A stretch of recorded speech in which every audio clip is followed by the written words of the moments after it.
Hello, my name is Varushka Zarati of Pride and Joy Quilting, and if you are seeing this video, you have more than likely purchased one of my patterns, and thank you so much. This video talks a little bit about cutting fabric. So my patterns don't have any explicit cutting instructions on how to do the fabric, predominantly because most people have their own method of doing this. But here are two ways in which you can cut the fabric as you go along. So the first method is to tackle the cutting of the fabric per foundation paper piecing unit. So this is one foundation paper piecing unit, AW. So typically what I do, and this is the method that I do, is I cut out the fabric each individual unit at a time. So I'll cut out the fabric for this, then I'll sew it up. Then I'll cut out the fabric for the next foundation paper piecing unit.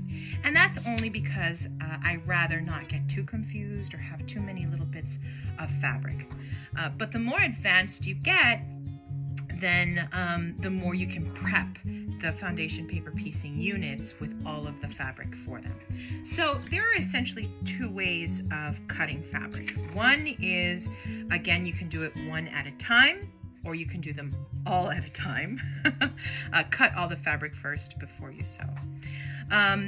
So one way of cutting the fabric are just rough cuts. So the first thing I would say is, when you get your pattern and then you get your fabric, make sure you cut out the really large shapes first.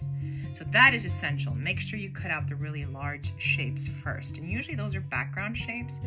And that's because once you cut out the large shapes, the smaller bits of fabric you can use for smaller shapes.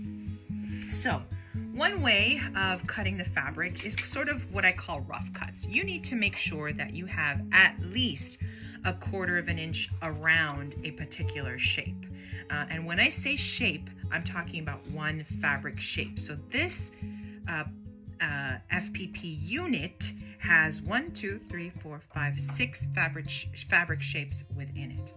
So you will need at least 1/4 of an inch larger piece within the fabric shape, right? I tend to give myself at least 1/2 an inch larger, but the minimum is 1/4 of an inch. So I'm gonna just take this green, even though just as a sample. Let's say I need to cut out A6. So typically what I would do is I would kind of just rough look at it like this. Yeah, for sure it fills that space. Then I would take my scissors and give myself a rough cut. So I can see that my fabric definitely fills up this entire AW space, right? The thing about this technique, and then you would do it for each of the shapes. The thing about this technique is it's faster and it works just as well, but there is a little bit of fabric waste if you're okay with that. The pattern does give enough fabric to have a little bit of wiggle room. But another method that some folks prefer is being much more specific and detailed about the cutting. So for that, you will need 2 units, identical units, because one will be one we sew on, and the other we're gonna cut up to be templates. So essentially what you would do is you would copy the template or print off another for this purpose, and you would cut along the line all of the shapes. So these are all of the fabric shapes that make up this unit. So you would cut along the sew lines, right where it's indicated. Okay. So these are all of the fabric shapes for AW, right? These are all of the fabric shapes. And then what some folks choose to do is they actually take the templates and match them to the color of the fabric, and then they take the templates and then they cut the fabric around the template, right? So in this case you would grab your fabric and then you could really methodically cut the fabric according to the fabric shape. And you would do this for each fabric shape and the color that corresponds to it. So essentially what you would do is you would cut up want a copy of the foundation paper unit and use those for the fabric shapes. And I'm just going to use the same color here only because to save time. But you would match the color indicated color to the fabric that it indicates. And you would give yourself at least, I would say 1/2 inch, but some people really like to save on fabric. 1/2 inch around the shape. And then basically what you do is once you have finished gathering all of your shapes, cutting those up, then in a Ziploc or whatever, you put these right behind there. And then you have them all organized.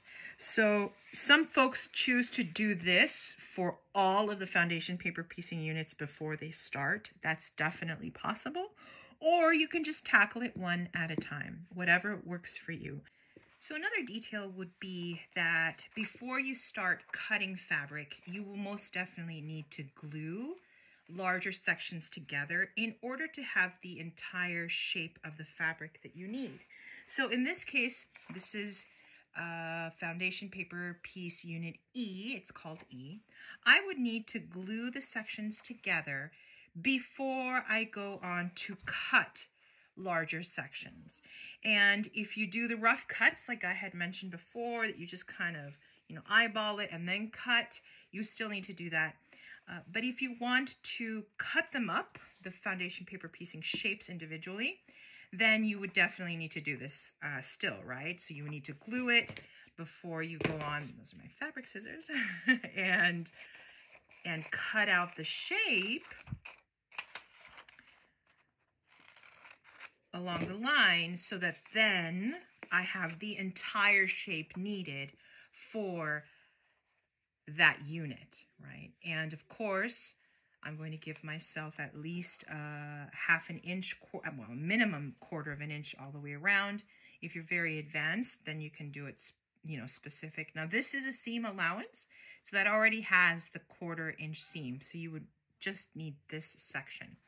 But the key here is you must join together foundation paper piecing units that are large, that require gluing, before you go on to cut the fabric for that. Whether it is you do rough cuts or you do specific cuts, make sure you glue those pieces together. I hope this has been helpful as you tackle a Pride and Joy quilting foundation paper piecing pattern, and I look forward to seeing your beautiful creations.